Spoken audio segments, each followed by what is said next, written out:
masato masatagamaya tamaso maham jyotirgamaya mrityurmam amritam gamaya avir ahavir maedhi rudra yate dakshinam mukha tena maham pahi nityam. Om, lead us from the unreal to the real. Lead us from darkness unto light. Lead us from death to immortality. And reach us through and through ourselves, and evermore protect us from ignorance by thy sweet, compassionate face.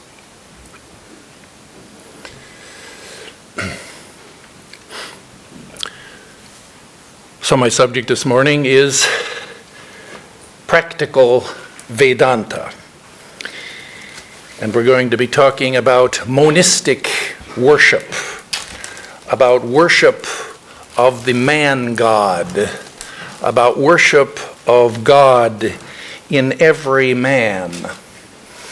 It's kind of a new kind of spiritual practice which is based on the doctrine, the fundamental teaching doctrine of this Vedanta philosophy, that is the divinity of man. When we think of the word, use the word divinity, we are used to think of a monotheistic God in heaven, a supernatural, omniscient, omnipotent, magical being who lives up in the sky and is the creator of this world, and yet is completely different from man and his creation. Vedanta gives us a whole new conception of God. In Sanskrit, God is called Ishvara. Ishvara is impersonal and personal. He is transcendent and immanent. Ishvara is the universal spirit. Ishvara is the God in everything. And the goal and purpose of spiritual life is to see and to realize God in everything. Now when we use the word everything, well, God is, that's a big word. And therefore, if you can't see, the ideal is if you can't see God in everything, the saints and sages instruct us, therefore, better to try to see God in one thing. See God in that thing in which God is most manifest.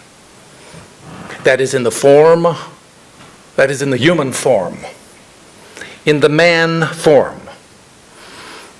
Everywhere God is in everything, just as water is everywhere on the earth. But if we want to get a drink of water, the best place would be to go to a pond or a lake or a well. Similarly it is with our worship of God, or our seeing God in everything. The easiest place, the most natural and reasonable place to see God is in the mind and the heart of man. I'll quote to you from Sri Ramakrishna here, the saint of Dakshineshwar. We cannot imagine a God higher than man himself. And if we are to worship God, therefore, we're bound to worship him in man and as man. Now, when we think of worship, we ordinarily think of the ritualistic the formal ritualistic worship of a graven image or a representation of God in a temple, a church, or a shrine. And we can visualize the traditional Sunday service in a church or in our temple, where the priest or the priestess or the pujari will conduct an elaborate, systematic, methodical worship of God, adhering very closely to detailed instructions given in the Sanskrit literature, and the offering of the waving of the incense and the chanting of the Sanskrit mantras and the offering of the fruits and flowers. And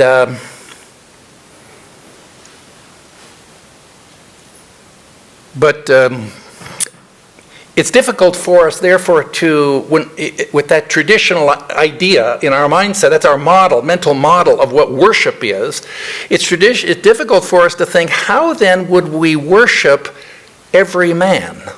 How would we worship living, walking, ordinary people everywhere around us?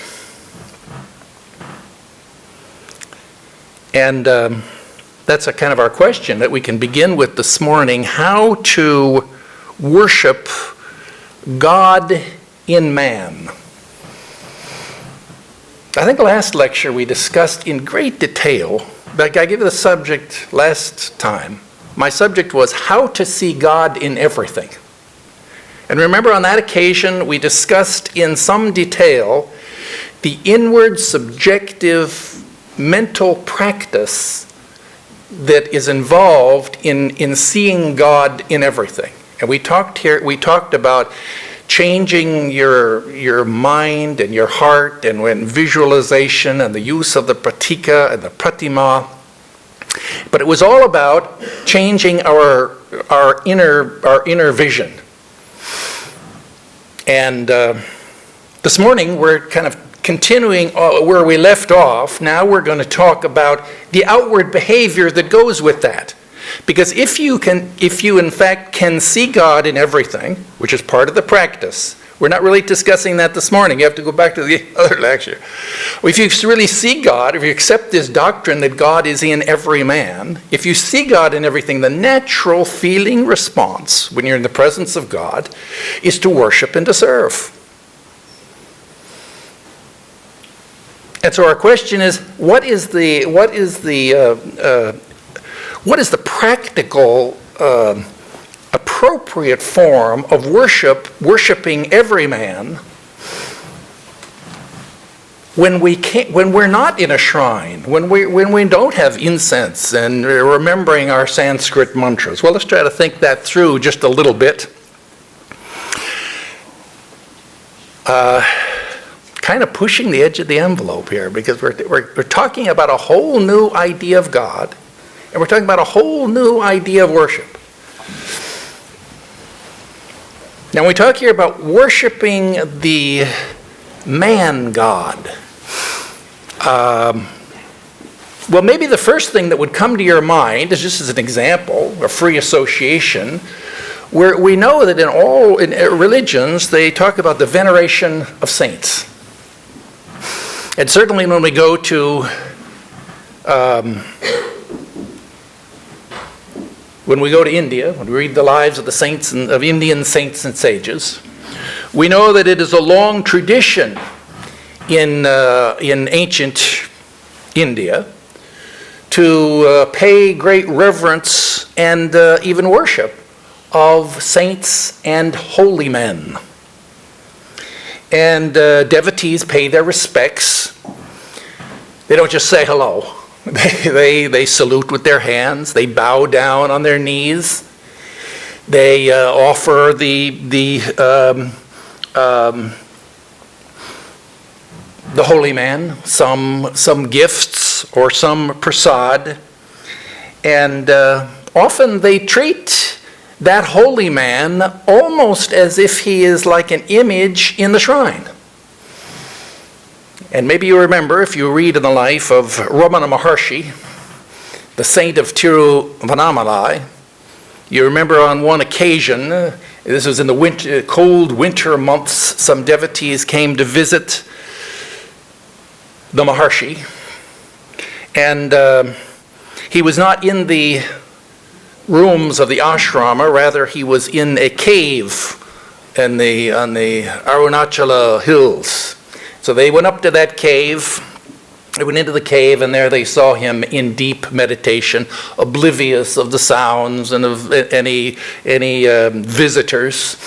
And they came in, and what did they do? There they are in the presence of the holy man. They knelt down, they began to recite Sanskrit mantras, they lit incense. Several ladies put garlands around his neck.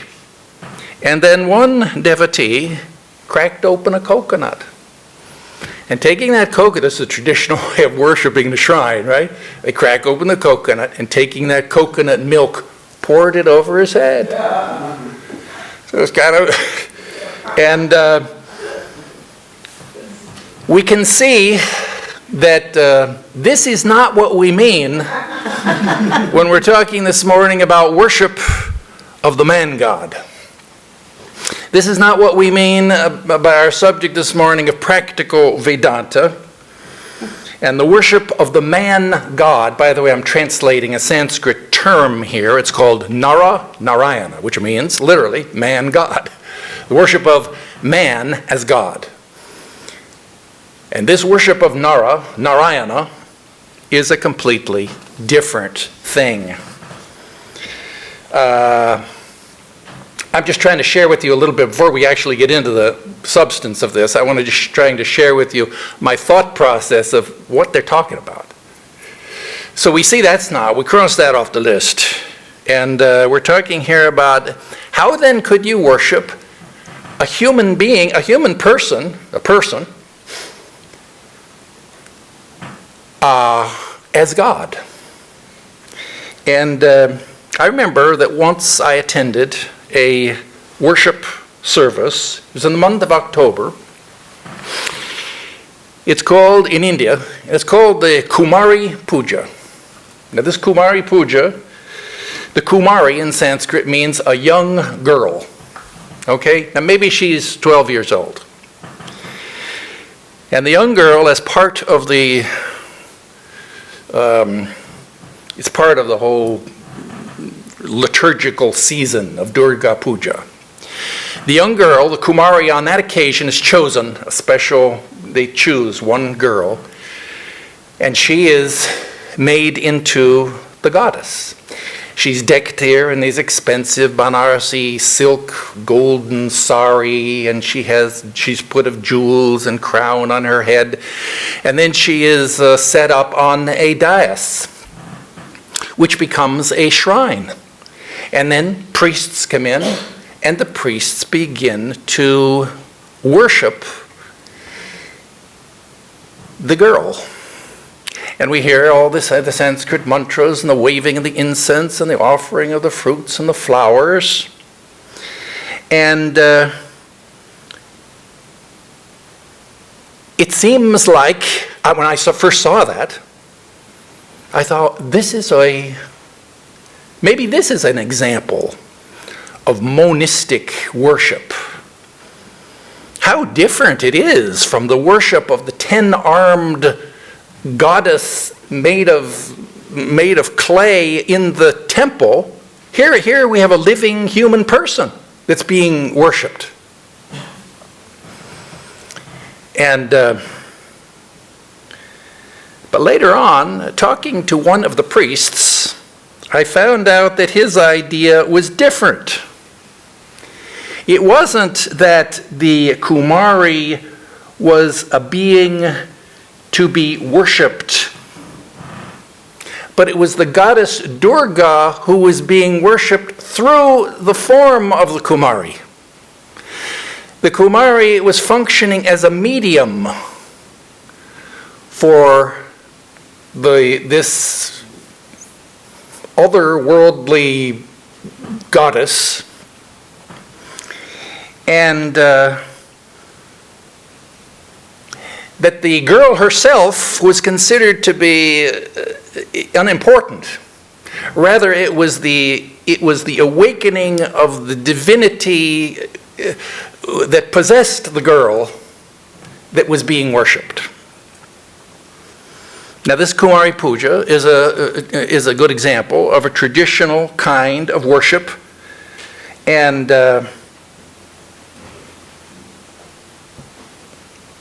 but we can see, well, there are 10,000, maybe 20,000 people in attendance. It happens very rarely. Certainly it wouldn't be practical for you or I to conduct such a worship. And we can see that this can't be what we mean here by practical Vedanta. This is not what we mean here by... My subject is practical Vedanta. 4 lectures given by Swami Vivekananda, who is the founder of this society.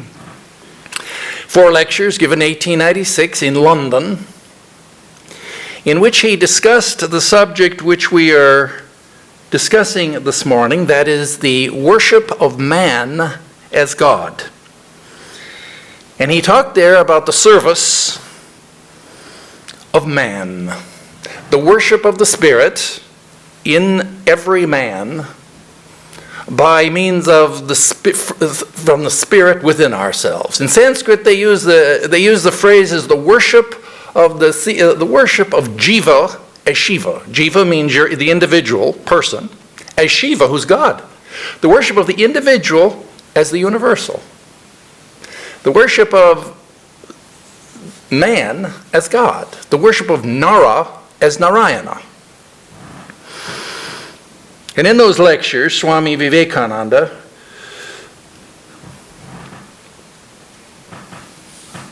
we can see that worship takes on a whole new form. There, in learning about Vedanta, we see that Vedanta gives us a whole new conception of God as man, and a whole new different conception of what is worship. And maybe it will be good for us here. Let's try to understand what we mean here, what is meant here by this, what this worship of every man would look like. And, we certainly don't need to know Sanskrit. We certainly don't need all of the appurtenances of a ritualistic worship. We don't need a graven image or a picture. We have a living, breathing human being who stands before us. It's not some invisible, mythological God in the sky.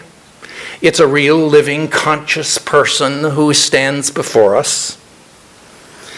And how then would we worship? Well, Vedanta takes a very practical, common sense approach to, in this regard.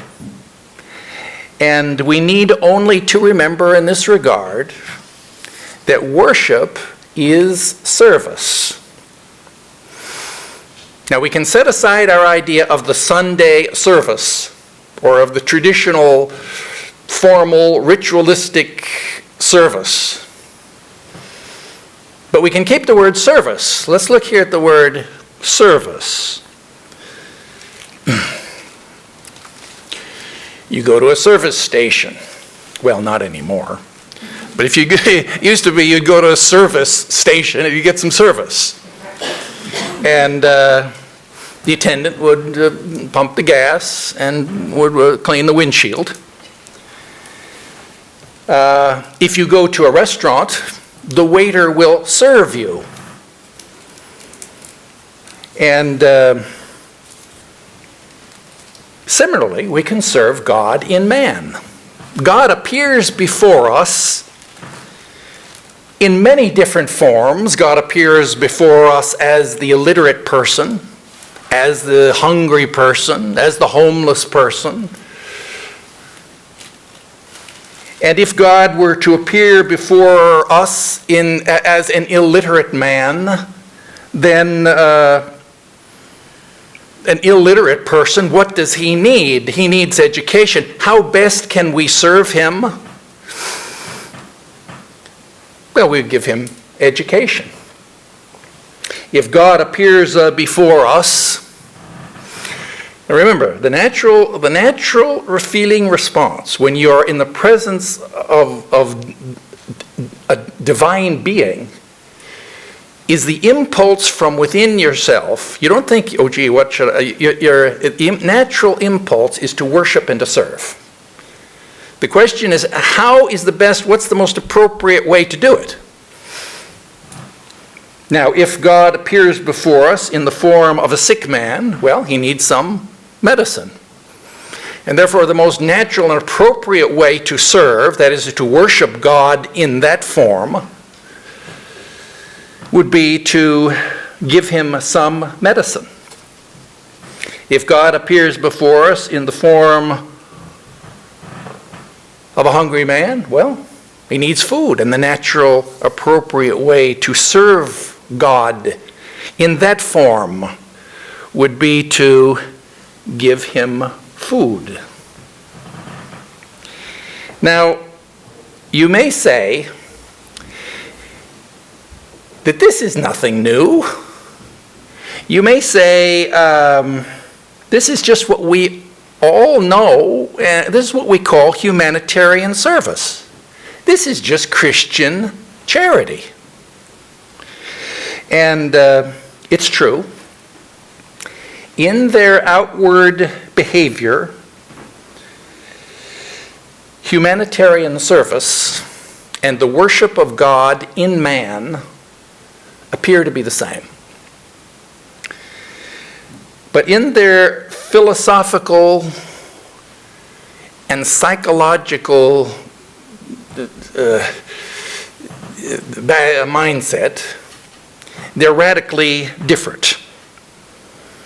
And there's a world of difference in the background philosophy. There's a world of difference in the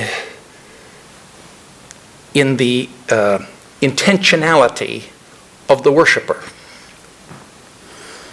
And I will quote to you from Swami Vedarupananda, who was at one time president of the Ramakrishna Matan mission, that is of this monastic lineage of which this Vedanta is a part.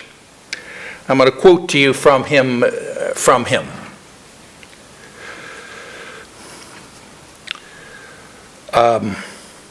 I don't quote very often, but everything I say, that's because I prefer to put, not because I just prefer to put it in my own words.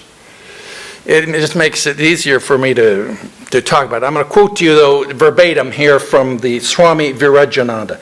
This doctrine of service of Narayana, of man as God, initiated by Swami Vivekananda, that is the founder of this society, this lineage, is an entirely new thing. It's radically different from the social service done by the volunteers of the Salvation Army.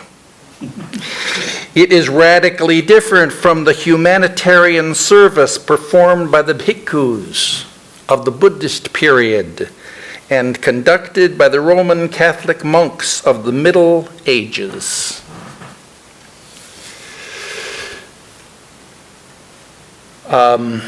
Let's look a little bit about humanitarian service. Let's look at that. Try to understand why he says that. Humanitarian service is all about humanism.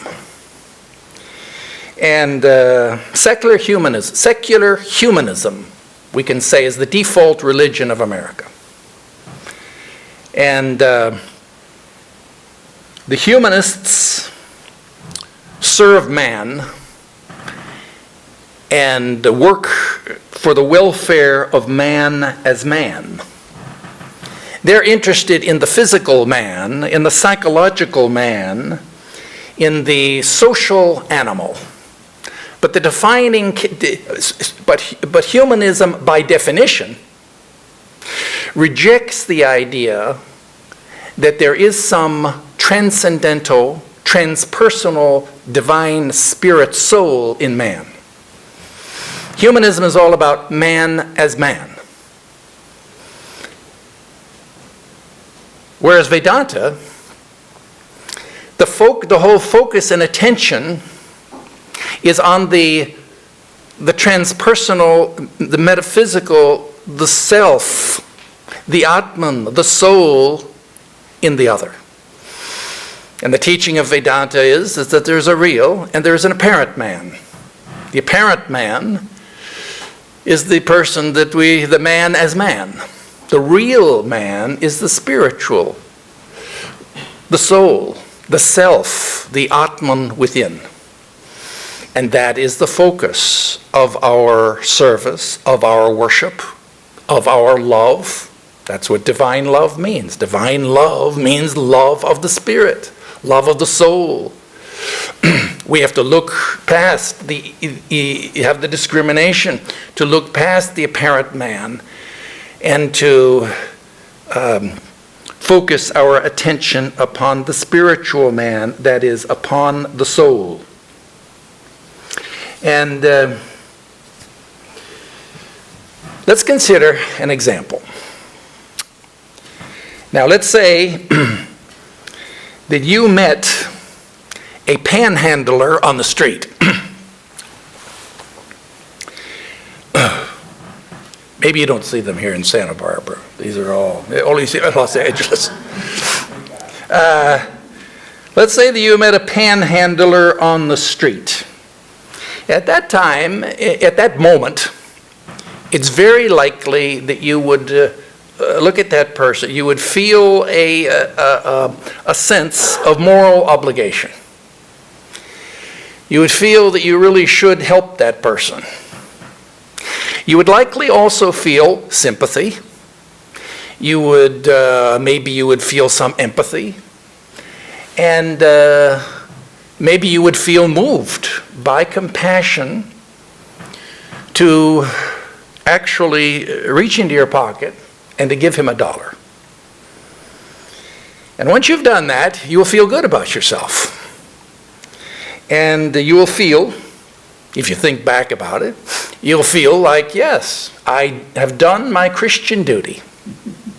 Yes, I have practiced a little Christian charity. I have, for a moment at least, I was a good Samaritan. And I did a good work. You may think like that. And the fact is that what you have done, of course, is much, much better than being cold and callous and unfeeling and uncaring and indifferent to others. What you did is much better than that. And the doing of that good work will make you a good or a better person. But doing good works will not make you a saint. Doing good works will not transform you into a spiritually enlightened being. And remember, as students of that's our goal in life, is a personal growth and self-transformation. We're not just interested in being better and better people. We're interested in complete self-transformation. That means we want to become a saint or a sage or a mystic or Brahmagyani or an Atmagyani. That's our goal. Good works won't do it. In order to become a saint, you need to do sadhana. You need to do spiritual practice. In order to become a saint, you have to worship God. I'll use the example of a saint. In order to become a saint, you have to be in a relationship not with another person, but with God. It's that relationship, that connection that will make you, will be transformative.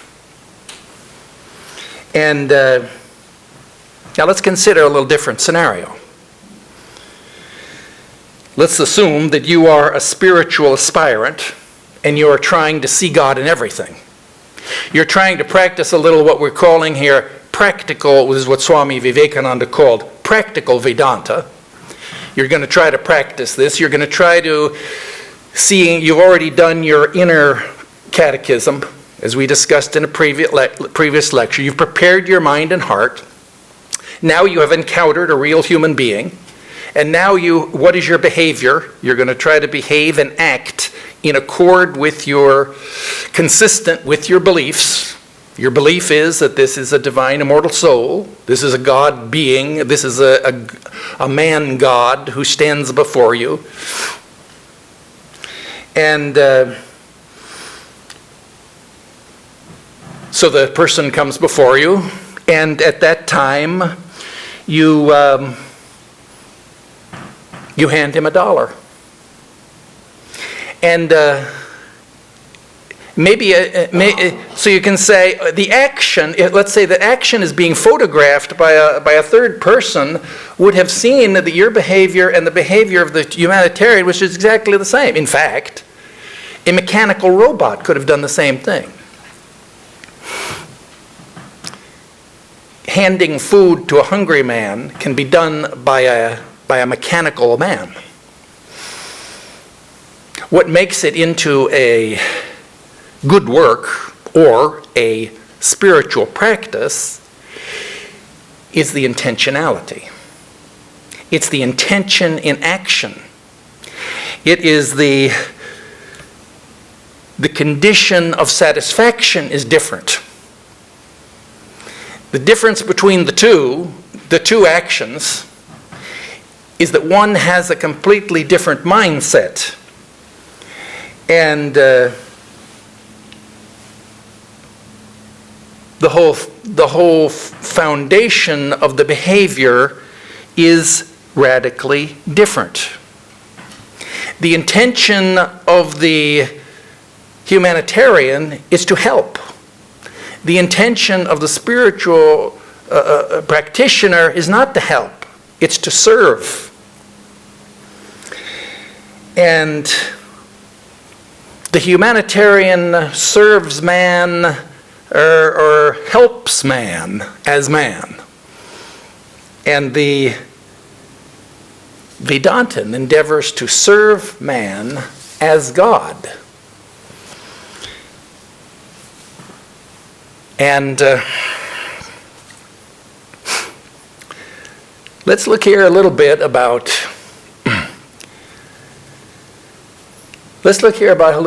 the word compassion.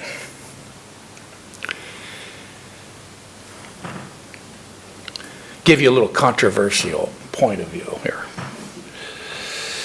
The worship of God in man is different from the New Age American Buddhist practice of compassion. I don't know how many of you here are New Age people, but whatever. We're talking about the New Age American Buddhist practice of compassion. And what is compassion? Well, sympathy is a feeling of pity. And compassion is when pity is moved to action, that's called compassion. I know how you feel, that's sympathy. I feel how you feel, that's empathy. I actually take action to do something for you, that's compassion. And the problem with such ordinary compassion, now we're not talking here about the compassion of the Lord Buddha in ancient India. We're talking here about New Age American Buddhist hippie compassion. Put it in that terms. The problem with such compassion, in air quotes, is that, well, for one thing, it evokes political emotions. Immediately when we feel compassion for the poor and the downtrodden, we feel compassion for the oppressed. We have a feeling of love for the oppressed. And what's the opposite flip side of the coin? Hatred for the oppressor. Those two go together. Love and hate. Another problem with such compassion is that it presupposes a superior-inferior relationship. Think about it. I am going to help you. The whole presupposition is that I'm higher, that you're lower, that I am reaching down to you in order to lift you up. And you know how you would feel if somebody were to say to you, I pity you. I feel compassion for you. I'll pray for you. It doesn't make you feel very good. It doesn't make you feel very good about yourself. That's because by that very act, you're kind of put in a lower position. And let me read to you, I'll read to you a quotation from Sri Ramakrishna. I'm going to read you the words here from Sri Ramakrishna, the saint of Dakshineshwar, who is the founder of this lineage. Sri Ramakrishna says there in the Gospel, you can read about it in the Gospel of Sri Ramakrishna. Compassion for someone, one of the devotees mentioned how we need to show compassion. And Sri Ramakrishna says, compassion for all beings? How foolish to speak of compassion. Human beings are as insignificant as worms crawling on the earth, and they are to show compassion to others? That's absurd. It must not be compassion, but service to all. Recognize all as manifestations of God and serve them as such.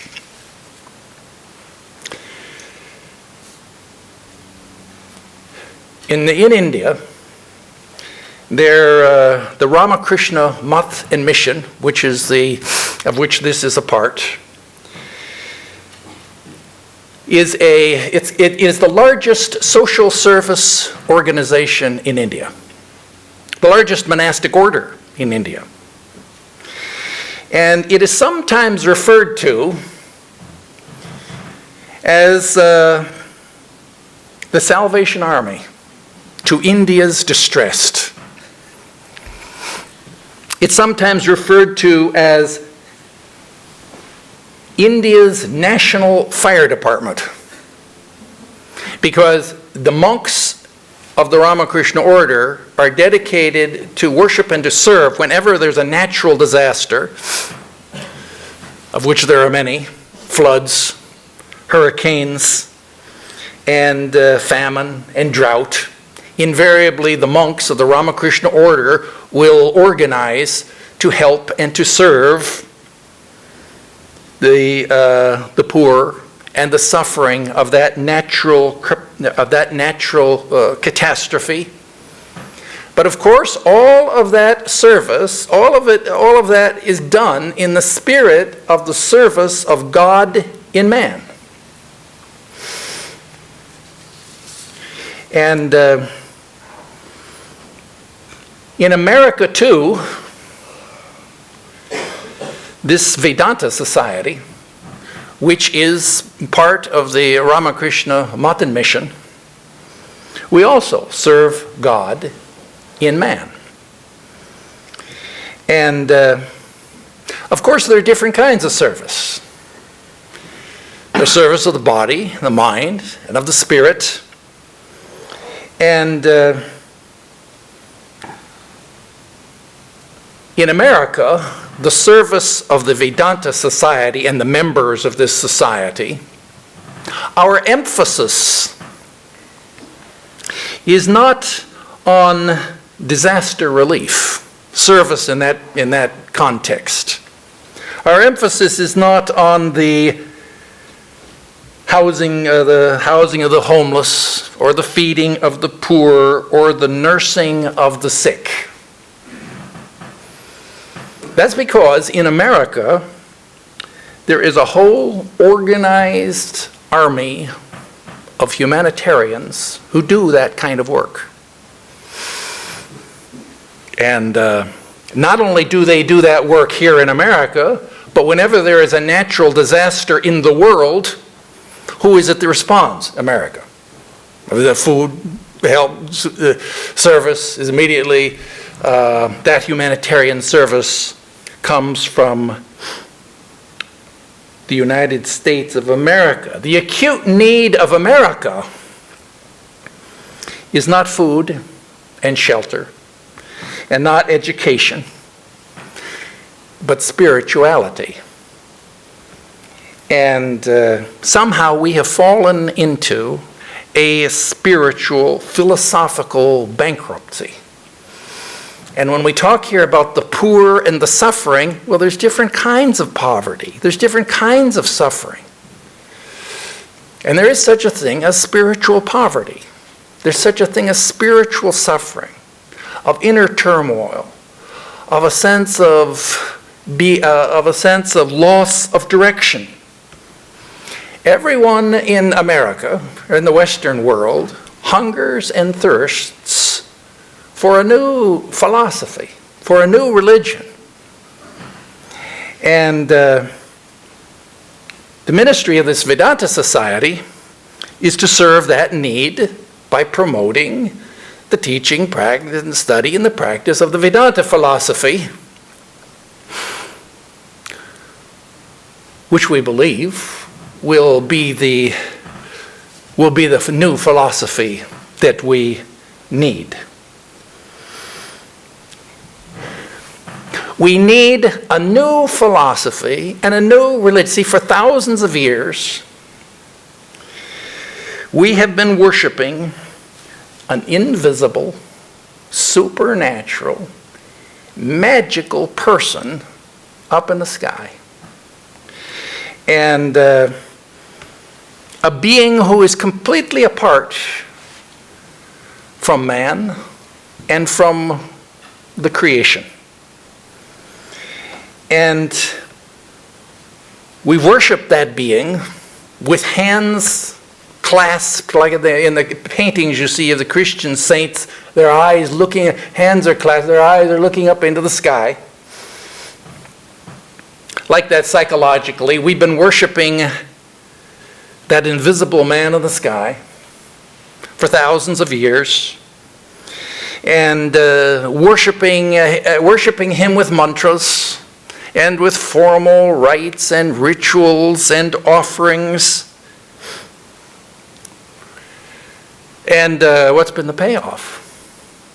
The world is still a mess. We're still suffering. And we need a new religion. We need a new form of spiritual practice. We need to forget about that supernatural, mythological person who is apart from ourselves, who's apart from the world. And we need to redefine and reconceptualize our idea of God, as taught by the Vedanta philosophy. Discover the God within us, discover the God in everything. And the challenge of Vedanta is that we recognize the divinity of man, and that we begin to worship and to serve.